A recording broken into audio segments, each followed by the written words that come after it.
So what is up guys, another day, another vlog. So ngayon, time check is 3:31 AM na. Umaga na, hindi makatulog. May mga ano kasi, may mga idea na ano eh. Tuwing ganito lang ang oras na lumalabas. So yun, for this video, we're talking about motivation and discipline. So yun, marami kasing ano, charot.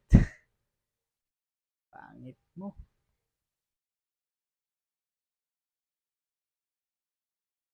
Mahirap kasi magsalita pag madaling araw eh. Masyadong malakas na kahit bulong. Diba? So yun, pag-usapan ba natin? Pag-usapan natin. Yun nga, motivation, tsaka yung discipline. Ano nga ba ang pinagkaiba nun? So, search natin. Motivation, yan. The reasons or reasons has for acting or behaving in a particular way. Yan, escape. Example, escape can be a strong motivation for travel. Ibig sabihin, yung motivation, yun yung ano, nagde-drive sa'yo para ano, parang dopamine. Dopamine ba yun? Para parang pag may nakita kang kunyari, mayaman, nakakita ng kotse, yun, makakita ka ng sports car. So, nasa utak mo, gusto mo na rin ng sports car.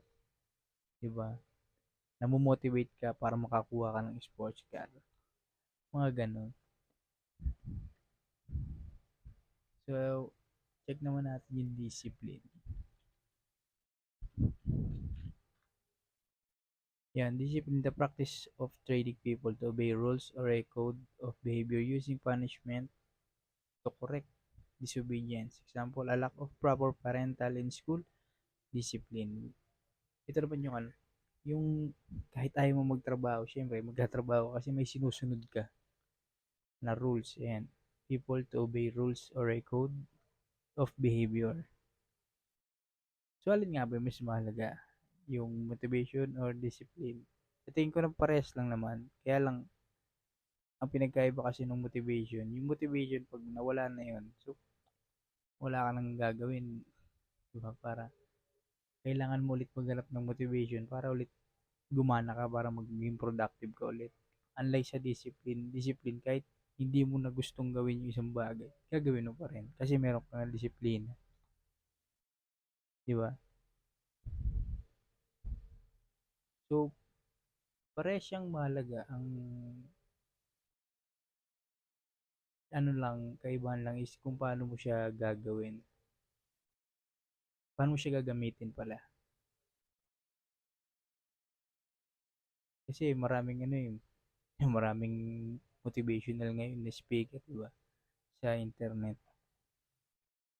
Nagmo-motivate lang sila pero once na, kunya, di mo na napanood yung video na yun, motivated ka pa ba? Di ba? Mas above pa rin para sa akin, mas above pa rin yung discipline na kaysa dun sa motivation. Di ba? So yun, yun lang. Practice lang nung new vlogging way. See you in the next video.